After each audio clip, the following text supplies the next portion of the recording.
देखिए एनडीए 2024 के 2024 के फर्स्ट में क्वेश्चन आया है, बहुत इजी क्वेश्चन है, बाइनोमियल थ्योरम का है। इन अ बाइनोमियल एक्सपेंशन द्विपद प्रमेय में x plus y to the whole power 2n+1 x minus y to the whole power 2n+1, ठीक है।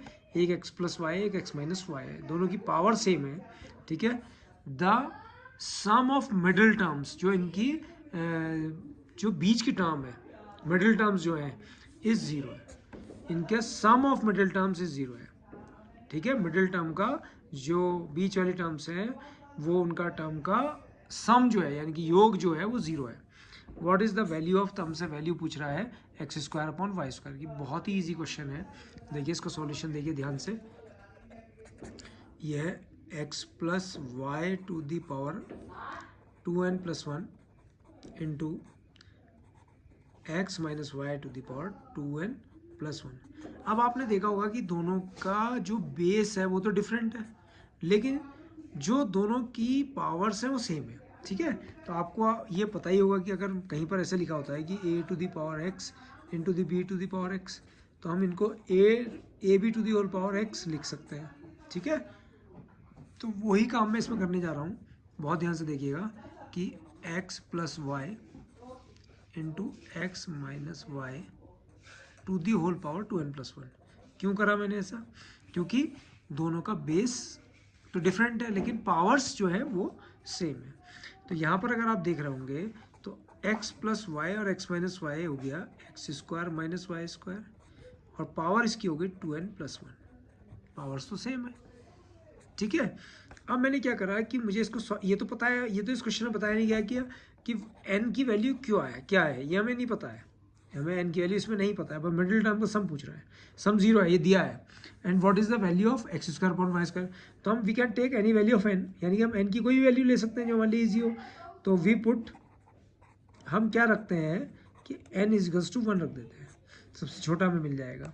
तो n = 1 रखा तो x² minus y² to the power 2 into 1 plus 1, तो x² minus y² to the power 2 1 जा 2 plus 1 3 हो गया। तो यह हो गया a माइनस बी का होल क्यूब का फॉर्मूला। तो a माइनस बी का होल क्यूब क्या होता है, यानी कि इसमें जो टर्म्स आएंगी बच्चों, इसकी पावर 3 है तो फोर टर्म्स आएंगी, पावर 3 का मतलब है कितने टर्म्स आएंगे 4। तो a क्यूब हो गया माइनस बी क्यूब, तो बी क्यूब हो गया माइनस 3 ए स्क्वायर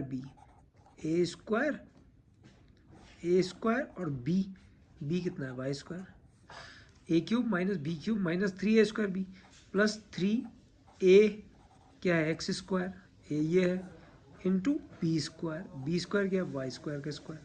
तो यहाँ पर आ गया आपके पास x to the power 6 minus y to the power 6 minus 3x to the power 4 y² plus 3x² y to the power 4। यही बात सही में। अब आप बहुत ध्यान से देखिए, मैं इसको अरेंज कर रहा हूँ, x to the power 6 minus 3x to the power 4 y² plus 3x² to the y to the power 4 minus y to the power 6। इसकी जो ओरिजिनल फॉर्म है मैं उसमें लेकर आ गया, A cube minus B cube के फॉर्मूले को, ए माइनस बी के होल क्यूब के फॉर्मूले को, A cube minus 3a² B plus 3ab² minus B cube. तो ये आप देखिएगा इसमें 4 टर्म्स आ गए, 1 2 3 4, 4 टर्म्स है। जब ये इवन होती है, नंबर ऑफ टर्म्स इवन होती हैं, तो ये जो बीच की 2 टर्म आप देख रहे हैं ये मिडिल टर्म हो गई। नंबर ऑफ टर्म्स इवन अगर हैं तो जो बीच की दोनों टर्म है तो ये दोनों क्या हो गई, मिडिल टर्म्स हो गई। तो sum of middle terms is zero. कौन कहता है? Sum of middle terms is zero. तो minus 3x to the power 4 y² minus 3x to the power 4 y² plus 3x² y to the power 4 is equals to 0, ठीक है। तो ये हो गया 3x to the power 4 y² is equals to 3x² y to the power 4, ठीक है।